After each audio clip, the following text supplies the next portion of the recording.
वो महिला थी कि जो चूड़ी पहन के घर में बैठी नहीं, इनके साथ अन्याय किया तो इन्होंने दुनिया को बताया कि आपके साथ अगर अन्याय होगा तो आप उनसे बदला लिया जा सकता है। इसको हम लोग मानते हैं, आदर्श मानते हैं कि इनके बताए हुए रास्ते पे चलो। जिंदगी में हजारों तकलीफ होगा, हजारों समस्या होगा, लेकिन उसको तुम लड़ो, जूझो, उनके साथ खड़ा हो। वहाँ पे भी सामाजिक न्याय की सरकार हो, मजबूत सरकार हो, जो फूलन देवी को सम्मान दे सके, क्योंकि ये दो दो बार सांसद रहे हैं। दुनिया को इनके साथ जो गलत हुआ उनका ही बदला लिए। ये इस साइज का हमने 20 प्रतिमा बनाया था, और छोटा जो है वो 5000 प्रतिमा बना है, और वो हमने सब घर घर तक भेजा है। और भी बड़े संख्या में हम लोग ये 25 जुलाई को हम लोग वितरण करेंगे। दुनिया की सबसे मजबूत महिलाओं में फूलन देवी जी का नाम आता है। एक आदम का तस्वीर देखिए, एक ऐसी वीरांगना जो भारत में महिलाओं के सम्मान की प्रतीक है। सावित्रीबाई फुले जिन्होंने स्कूल का दरवाजा खोला, और फूलन देवी जिन्होंने प्रतिकार सिखाया कि अत्याचार सहा नहीं जाता है, अत्याचार के बदले प्रतिकार किया जाता है। मैं इस समय पटना में हूँ और ये सरकारी आवास है जहाँ मैं खड़ा हूँ। मुकेश सहनी का ये कभी सरकारी आवास अभी भी है। और क्या ये आपने ये कब आया दिमाग में फूलन देवी को लेकर? नहीं, फूलन देवी जी का दिमाग में ये है कि जैसे जैसे हम लोगों को जानकारी मिला, पूरा देश दुनिया इनको मानते हैं। इन्होंने न्याय का वो महिला थी कि जो चूड़ी पहन के घर में बैठी नहीं, इनके साथ अन्याय किया तो इन्होंने दुनिया को बताया कि आपके साथ अगर अन्याय होगा तो आप उनसे बदला लिया जा सकता है। अब इनको देख के पूरे देश, जैसे हम दुर्गा माता को जैसे पूजते हैं कि उन्होंने राक्षस को वध किया, गलत लोगों को वध किया, ये हमें सिखाया जाता है। तो उसी कानूनन इन्होंने सजा भी काटा। हाँ, उसी तरीके से इन्होंने भी किया। उसके बाद इनके समाज के लिए मजबूती से खड़ा हुए, अपने हक अधिकार की बात करने लगे। फिर दुश्मन लोगों ने इनको फिर हत्या भी किया, दो दो बार सांसद बने। तो इसको हम लोग मानते हैं, आदर्श मानते हैं कि इनके बताए हुए रास्ते पे चलो। जिंदगी में हजारों तकलीफ होगा, हजारों समस्या होगा, लेकिन उसको तुम लड़ो, जूझो, उनके साथ खड़ा हो, और निश्चित तौर पे जब खड़ा हो जाओगे तो तुम्हारे सामने में हर समस्या छोटा होगा। तो इनको लेके हम लोग हमेशा हर कार्यक्रम में करते रहे। 2016 से ही लगातार हम लोग ये करते रहे हैं, लेकिन 2017 में हमने उत्तर प्रदेश में जब हम मजबूती से पार्टी के लिए काम कर रहे थे, तो समाज को गोलबंद करने का एक सबसे बड़ा जरिया रास्ता रहा कि खास करके वीरांगना माता फूलन देवी के बारे में गांव-गांव में चर्चा हो, इनके नाम पे लोग को एकजुट किया जाए। और उसके लेके हम लोग गौराज निषाद जी और माता फूलन देवी के नाम पे बहुत सारा काम हमने किया। और उसी समय में आपने देखा होगा कि उत्तर प्रदेश में वहाँ के सरकार ने एक भी प्रतिमा लगने नहीं दिया कहीं पे, और ना ही इस पे आप माल्यार्पण कर सकते हो, रोक दिया गया। हमें भी रोक दिया गया, बनारस एयरपोर्ट से बंगाल भेज दिया गया जब मैं मंत्री था।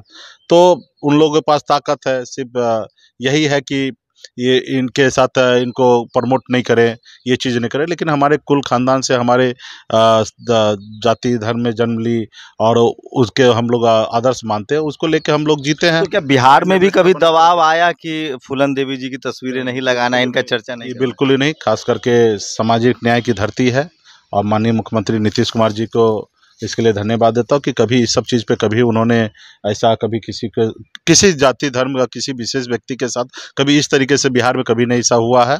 अब मैं उम्मीद करता हूँ कभी नहीं होगा। हम हर किसी को मानते हैं, जयप्रकाश जी को भी मानते हैं, अमर शहीद जुब्बा सैनी को मानते हैं, कर्पूरी जी को मानते हैं, जननायक कर्पूरी जी को, लालू जी को मानते हैं। सभी सामाजिक न्याय के साथ चलने वाले लोगों को, हर किसी को हम लोग मानते हैं। यहाँ पे बिहार में ऐसी कोई भेदभाव नहीं है।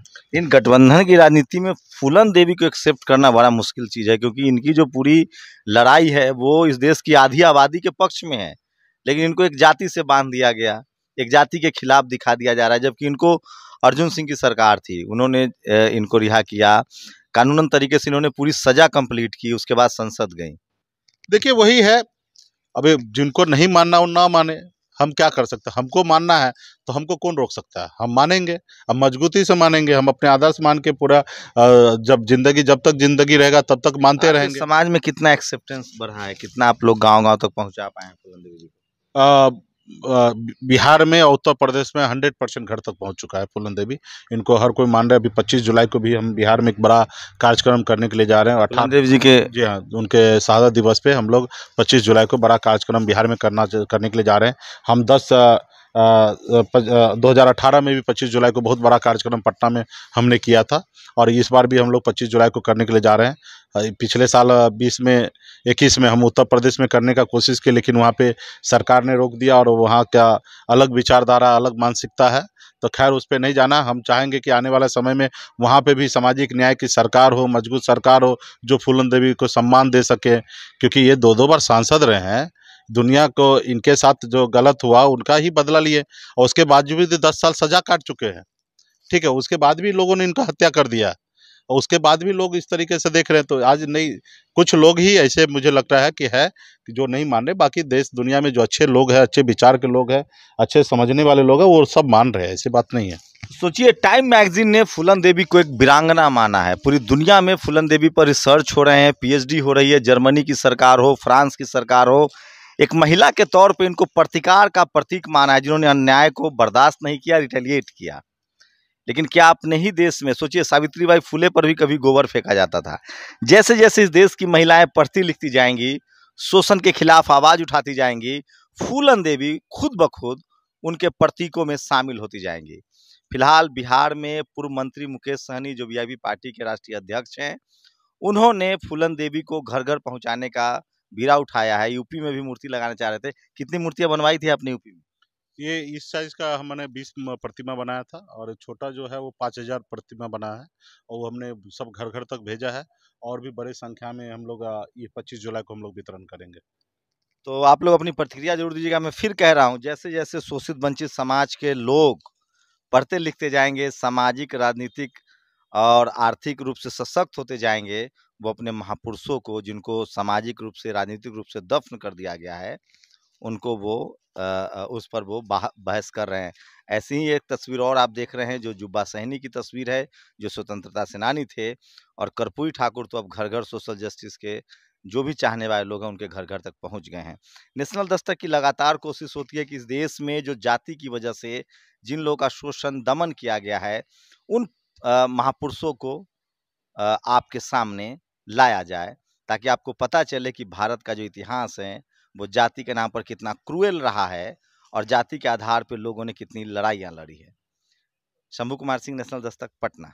नेशनल दस्तक की आपसे गुजारिश है कि अगर इसको बचाना चाहते हैं तो नेशनल दस्तक को सब्सक्राइब करने के लिए रेड कलर के सब्सक्राइब बटन को दबाएं, फिर बेल आइकन की घंटी दबाएं। नेशनल दस्तक को बचाने के लिए बहुत जरूरी है कि हर खबर को शेयर करें, लाइक करें, कमेंट जरूर करें।